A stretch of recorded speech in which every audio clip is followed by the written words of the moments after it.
you so much for allowing me to be here to speak with you this morning. Please visit my website, heathergrantnc.com. Reach out. You can contact me via the website. And I just want to say thank you so much again for your time this morning. God bless you, and good luck with everything you do here with your district convention in your counties. Thank you.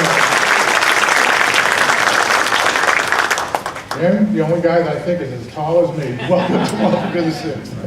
Good morning, everyone. It's wonderful to be back in Greensboro again. We have such wonderful candidates in this race, do we not? Whomever wins, we're so fortunate.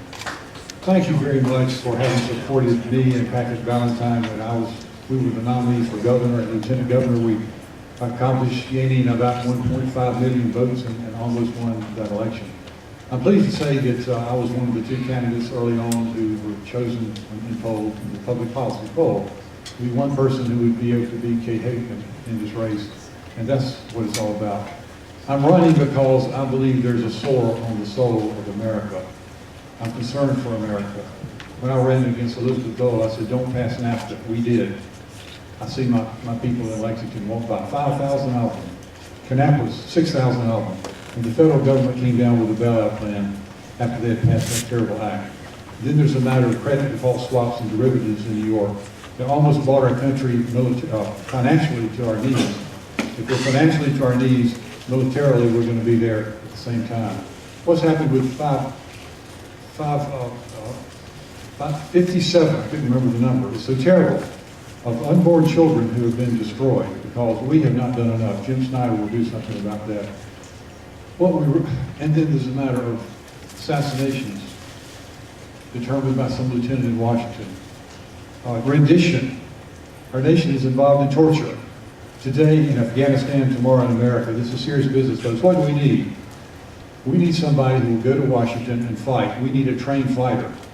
You need a Lexington sole practitioner, poor trial lawyer who's in court every day, trained and skilled to fight with his mouth and with his brain. I promise you, if you send me to Washington, I will rip them. I will come at them. I will not let them do what they've done to us up there before. I have a vision for America that's so bold that no one can doubt her, so good that no one can hate her, so godly that no one can fear her, so rich that no one can buy her, and so strong that no one would ever try her. I have a vision for America that's like a city set on a hill, a light and beacon for all the world to see, and I promise you this. Liberals will never control our lives if you elect Jim Snyder, U.S. Senator. Government will never control our freedoms, and freedom will always, always ring loudest in these, our United States of America. God bless you all.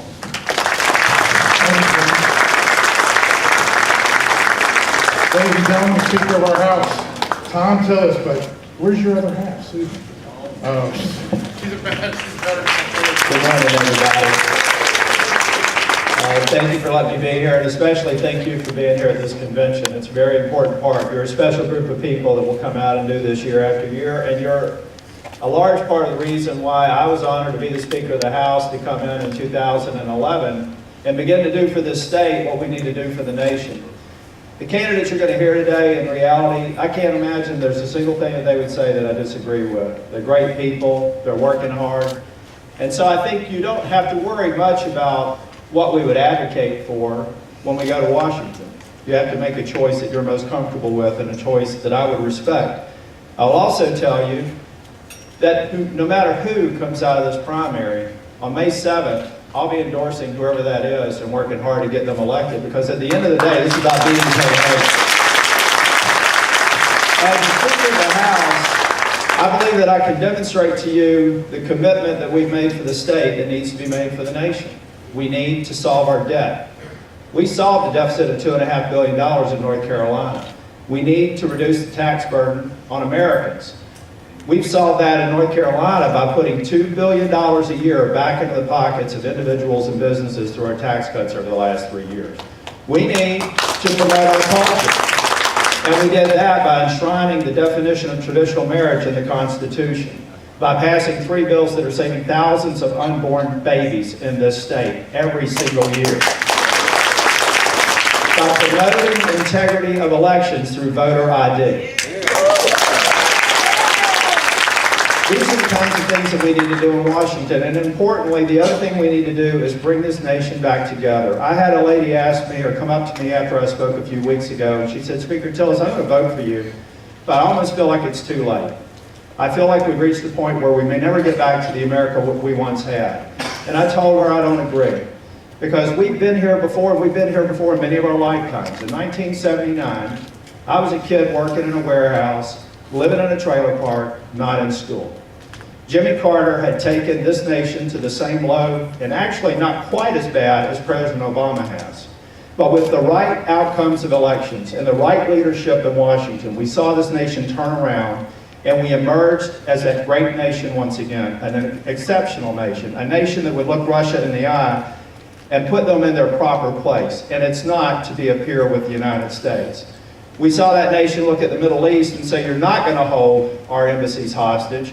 You're going to respect American authority across the world.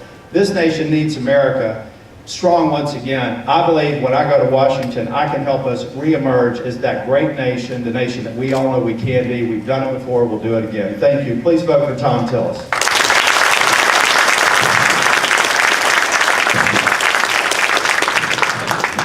Next, Dr. Greg. Here you go.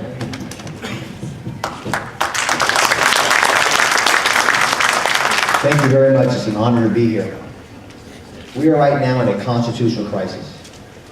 We have the federal government overstepping their bounds in every action.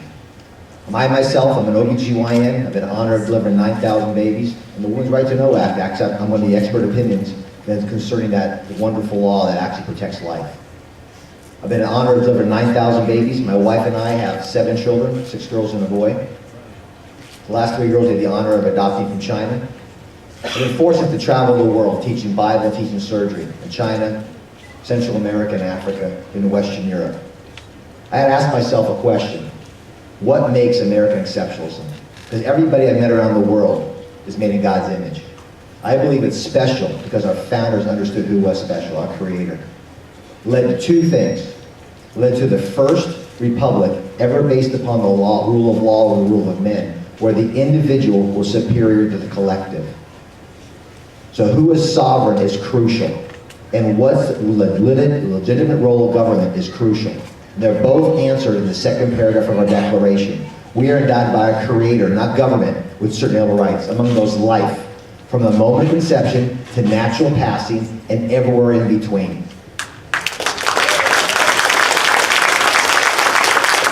And liberty, with the potential that God made in you, and the pursuit of your happiness. What makes America great is not succeeding, but the opportunity to get up every time we fail.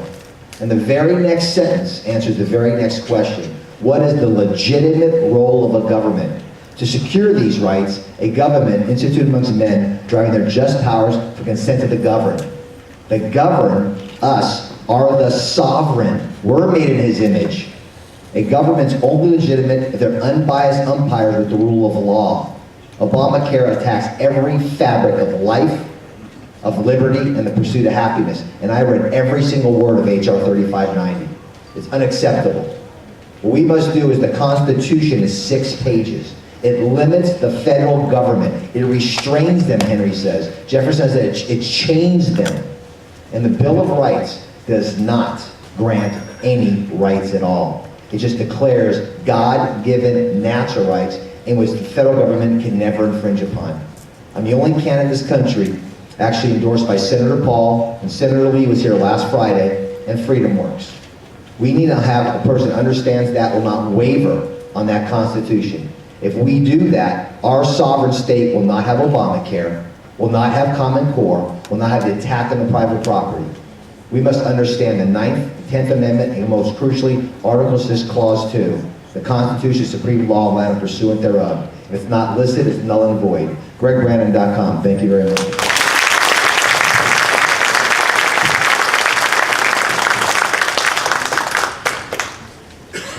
Ladies and gentlemen, while we're that, let's give a hand to all the senatorial candidates. We are going to ask the senatorial candidates that are here, if you can go towards the Guilford table in the back. They would like to take a picture of all of you together. with a sticker that says "Defeat Kay Hagan." So let's give a hand for doing that. While we're lining up for our statewide judges here for a second, I want to take a moment of apology, and I usually do this at every meeting that I run, but I'd like to recognize, if you guys could stand up, our veterans who have proudly served this country. Please stand up and be recognized.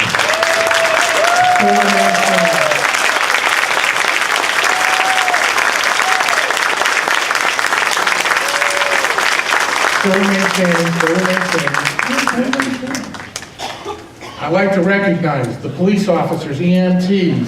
Please stand up, because as myself as a former policeman, these men defended our shores, the EMTs and the police officers defend our cities. So let's give them a hand too. And all I can say is God bless you for what you all have done. Please be seated. Mr. Vice Chairman, are we ready for the next group? Ladies and gentlemen, let's give a hand to our incoming our judicial candidates for statewide. Up first. Do it. Mike Robinson. Good morning, ladies and gentlemen. Thank you, AJ. I am Mike Robinson. I'm a 58-year-old, happily married father of 4 and grandfather of 2 from Winston-Salem. I've spent the last 33 years of my life representing businesses and businessmen and women in their legal issues around the state. Several months ago, I looked in the mirror and I said, you know, you need to either quit complaining about what's going on down in Raleigh, or you need to try and make it better. And fortunately, I'm in a position where I can do that. And that's my pledge to you. I want to go to Raleigh to make it better. I am running for one of the 4 seats on the North Carolina Supreme Court that is up for election this year. They are statewide, nonpartisan races, but trust me, we can't do it without you, the Republican Party. The lady that I'm running against is named Sherry Beasley. She has been on the court about 14 months. She was appointed to her position on the court by Governor Perdue in the last several weeks of Governor Perdue's administration. I think whoever comes before you seeking a seat on the North Carolina Supreme Court ought to be willing to look you in the eye and say, I understand what the role of a Supreme Court justice is. It is not to make new law. It is not to legislate from the bench. It is to enforce our state's Constitution and the U.S. Constitution and the laws passed by our legislature. So I am making you that promise today. If you are kind enough to vote for me, and if I am fortunate enough to win this election and go to Raleigh, I promise you that I will stand by my word, that I understand what the role of a Supreme Court justice is, and I will abide by that promise throughout my 8 years on the bench. You know, my mom died several years ago of cancer, but before she died, she needle-pointed a pillow for my dad that said, I may not be perfect, but I'm perfect for you. And I love that. You know, what a great comment. I'm not a perfect person, but I'm perfect for this position. And I ask you for your vote. You can find out more about me at my website, votemikeRobinson.com.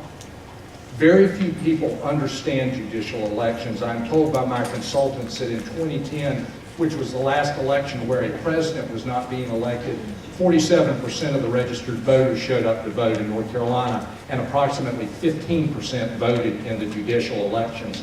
Ladies and gentlemen, that's a scary proposition, that 15% of our voters are deciding who our statewide judges are, because you know the Supreme Court of North Carolina is a co-equal branch of government with our legislature and our governor. They can do things that have a material impact on your life. Please, for God's sakes, be informed, be involved, help us get the right people on the Supreme Court. Again, my name is Mike Robinson. I'm running to be your Supreme Court Justice. I'm grateful for your support.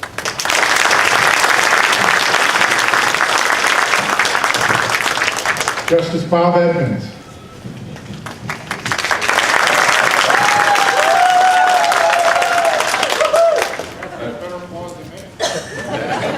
Sounded good to me. Well, I want to thank you, Mr. Chairman. I'm Bob Edmonds. I'm a justice on your North Carolina Supreme Court. And I've been in 4 or 5 statewide races, and this is the first time that the chairman had done what the chairman had done today to make it possible for us to get around. And I really want to thank you for this. This God sent those candidates.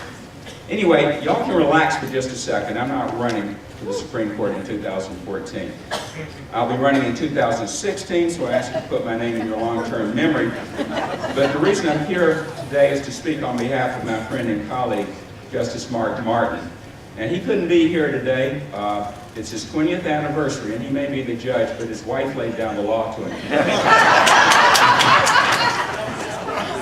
But Mark is running for Chief Justice. I'm going to say a few words about Mark, but let me begin by asking about begging you to compare the candidates for this position. It's a critical one, and I'm sure once you take a good look at what the comparative candidates, you'll have no choice or doubt who to vote for. You'll see that Justice Mark Martin has been a trial judge. He's been a judge on the Court of Appeals. You elected him to the Supreme Court in 1998. You re-elected him in 1996. He's been endorsed, you'll see, by every living former Chief Justice, many of whom he's worked with. You'll see he's the only candidate whatsoever with he's the only candidate for this position with any experience whatsoever on the Supreme Court as a Supreme Court Justice. And I'll tell you why this last thing matters so much. There's a reason why in the whole history of North Carolina, no person has ever been elected Chief Justice without having served first as an Associate Justice. The Chief is the leader of one of the three constitutional branches of government. Like Mike told you, of course, we've got the executive and the legislative. Don't forget the judiciary, and the Chief Justice is responsible for the entire judiciary system. It's not an entry-level position. I've been on the Supreme Court 14 years. I've seen justices come and go. Every person who comes onto the court, no matter what their background, has to learn the ropes. Now leave to your imagination the difficulties of learning to be a justice while at the same time learning how to lead the statewide court system. Justice Martin's been preparing for this role for 2 decades. And if you have any doubts about what he stands for, I think every opinion he's written, and certainly every opinion as a Supreme Court Justice, is on the web. We're perfectly transparent that way. I brought some of his materials. It's out on the table out there, but I believe he will make you proud. So please compare the candidates, cast an informed vote, and I believe that vote will be for Justice Mark Martin. Thank you very much.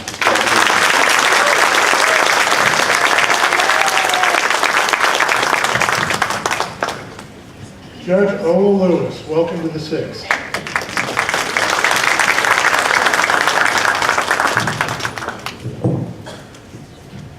Good morning, ladies and gentlemen. I thank God for this opportunity to meet with you and to address you today. My name is Ola Lewis. I currently serve as the senior resident Superior Court Judge in beautiful Brunswick County, North Carolina. I graduated from high school at 16, college at 19. I went to law school at the age of 20 and completed at 23 years of age. I then became a defense attorney for members of law enforcement wrongfully terminated from their positions. In 1993, became the youngest district court judge in the state of North Carolina, where I served for 7 years. In 2002, became a Superior Court judge for the state of North Carolina, where my motto was, "Have gavel, will travel." In 2002, was elected to an 8-year term as resident Superior Court judge, and in 2006, our district split, and I became the judicial leader of beautiful Brunswick County. Ladies and gentlemen, I was raised by a Command Sergeant Major in the 82nd Airborne Division and a school administrator. I was born ready to lead. Ladies and gentlemen, I am the only candidate who has presided over a capital murder case. This is important because capital first-degree murder, the original right of appeal, is to the Supreme Court. Ladies and gentlemen, I am the only candidate with continuous judicial administrative experience. I have worked with local officials on funding, technology, and personnel. Ladies and gentlemen, I stand this morning in the shadows of an African-American Republican district court judge from beautiful Guilford County by the name of Elrita Alexander, who 40 years ago ran for the North Carolina Supreme Court as Chief Justice. Unfortunately, she was not elected, and it is my sincere hope that history does not repeat itself. It is time for a North Carolina reflective of the community that we serve. 3 things I know about the Republican Party. It is the original party of minorities as it was created by abolitionists. It is the original parties for women as during suffrage we prevailed under Republican leadership. And it is the original party of opportunity and not entitlement.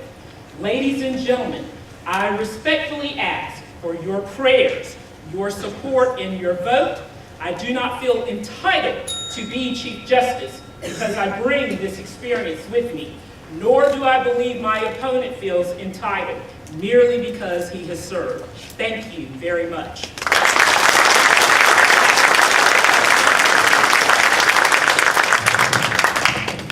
Judge Bob Hunter.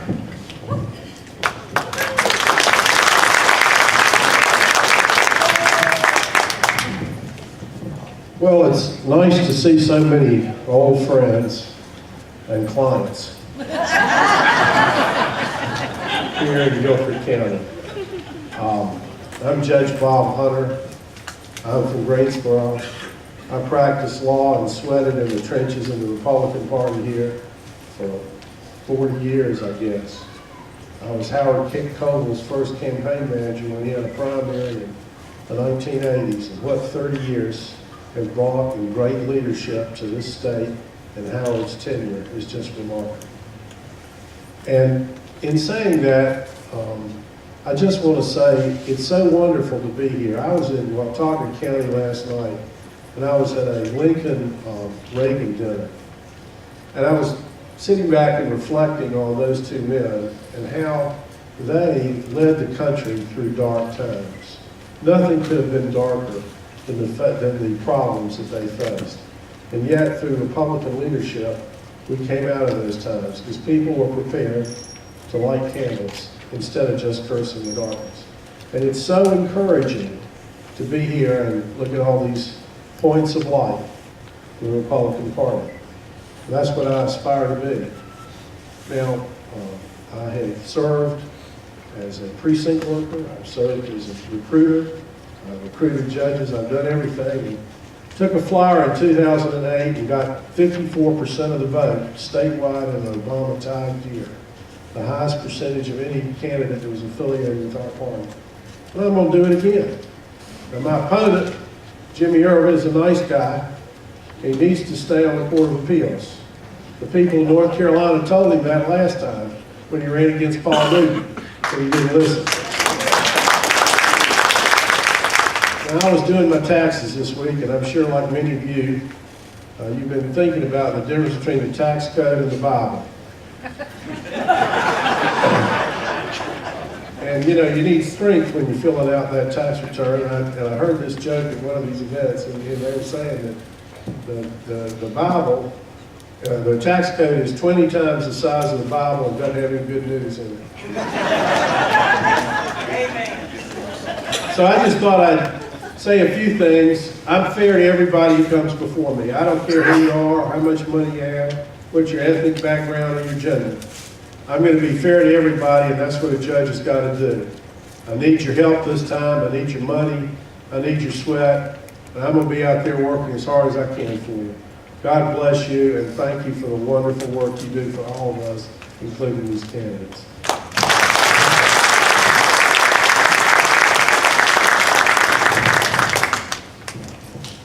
Come on up. Good morning, everyone. My name is Jeanette Doran, and I am a candidate for North Carolina Supreme Court. Like all of you, I'm a Republican. I'm not just any kind of Republican, though, folks. I am an unabashed, unashamed, unapologetic, constitutional conservative. Now, before I tell you why I'd like you to vote for me, why I believe I've earned your vote, I'd like to tell you a couple of good points about the John Roberts Obamacare decision. Y'all didn't know there were good points to do, right? The good point is that it reminded us of the special role that the courts should play in upholding our Constitution. Now, in that case, they didn't, but that's a reminder of what a good Supreme Court should do. We were also reminded, courtesy of John Roberts himself, that there are Republicans, and then there are Republicans.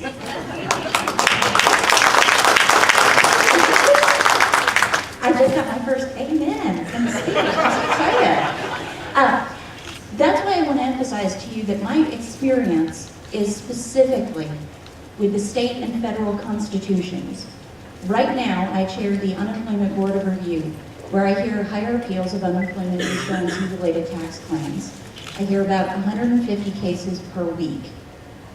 About 30 a day, sometimes more. But for many years before that, I worked at the North Carolina Institute for Constitutional Law.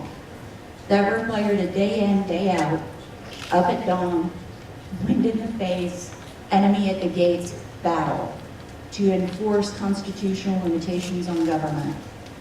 I am the only candidate in my race who has substantial hands-on experience defending and applying both the federal and the state constitutions. Now you ask yourselves, when all of the legislation that we're seeing coming out of the General Assembly, when it ends up in court, and you make no mistake, it will end up in court. Ask yourselves who you want applying that law. An incumbent, who is a Democrat, endorsed by the AFL-CIO, enough said, or the other ostensibly Republican in the race, who was appointed to his current position by Bev Perdue. I, on the other hand, took Bev to court several years ago when she violated the Constitution. And I have to tell you that we won so handily she didn't even appeal. Again, my name is Jeanette Doran. I'm a candidate for the North Carolina Supreme Court. I have a primary. Please vote for me. I'll be the last name, JeanetteForJustice.com. You can find that website in your program. Thank you.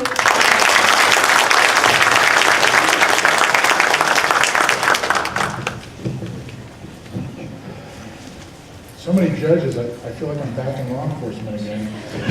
Judge Paul Holcomb.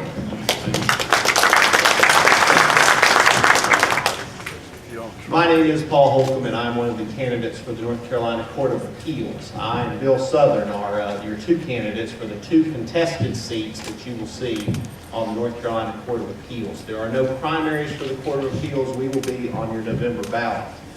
And before I tell you a little bit about myself, I just want you to realize, for those of you that are in this room, this is the very first congressional district convention in North Carolina. You are part of that, 9 o'clock on the first Saturday in April. And we are going to be moving through the next several Saturdays, trying to go to as many of those conventions as possible and trying to get the word out about the importance of our judicial elections. Now, I grew up in Wake County. I went to school at the University of North Carolina. I went to law school out at the University of Tennessee, where I met my lovely wife. And when I came back to North Carolina as a prosecutor, I had the opportunity to spend 4 years in Cabarrus County and then an additional 2 years in Johnston County. In all, I had 14 years serving with law enforcement officers to make sure that communities that I lived in and that you lived in were safe places, places where you would want to raise a family. And in 2008, I was elected as a district court judge for Johnston, Harnett, and Lee counties, and have served in that capacity since that time, having been re-elected in 2012 without any opposition. Now I'm running for the Court of Appeals. My opponent is Beverly Perdue's attorney that she appointed on December 31st of 2012. Now, you know that we have had and are living in historic times. We have an opportunity now that none of us in this room ever had, where we have a Republican governor and a Republican legislature. And some good things have happened there. Some things have been added to the law. Some things have been taken away from the law. And there are good things that are going on. What we need in our judicial branch is people who are not openly hostile to those things that we want to see passed by our legislature and our governor. We need judges who are going to respect the separation of powers. We need judges who are going to promote the rule of law, both in the courtroom and in their communities. And we need judges who are going to reflect the values of the people in this room. And that's what myself and Bill Southern offer you at the Court of Appeals. Now, in the back, just on the inside of the wall, I have left 10 of my signs. There's one for each county chairman to take with them. If you have a headquarters, or if you just know that you're going to have a place to put that between now and the fall, we'll have some more materials for you in the future. But I thank you for being here. Thank you for having the desire to see this great state become the place that we all want it to be. And vote for me, Paul Holcomb, for the North Carolina Court of Appeals. Thank you.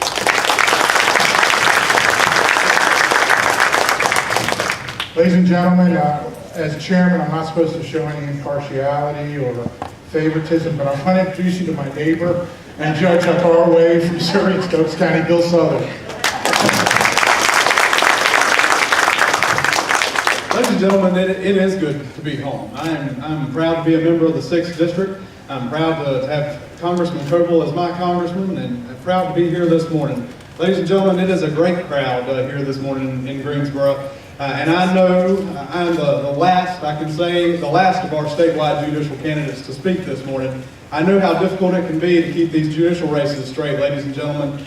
But if I can, just remind every one of you that there are 8 statewide races that every citizen in this state is going to have the opportunity to vote in. That one at the top of the ticket is that United States Senate seat that deserves our attention. But just as much attention that we pay to it, we need to pay attention to these statewide judicial races. These other 7 judicial races that you're going to see at the bottom of the ballot need our attention. We are nonpartisan races. That is why it is critical that we elect good conservative judges this year. We have to get out there and bang the drum for these judicial races. My race, obviously, I'm Bill Southern, running for the North Carolina Court of Appeals, and I need your help.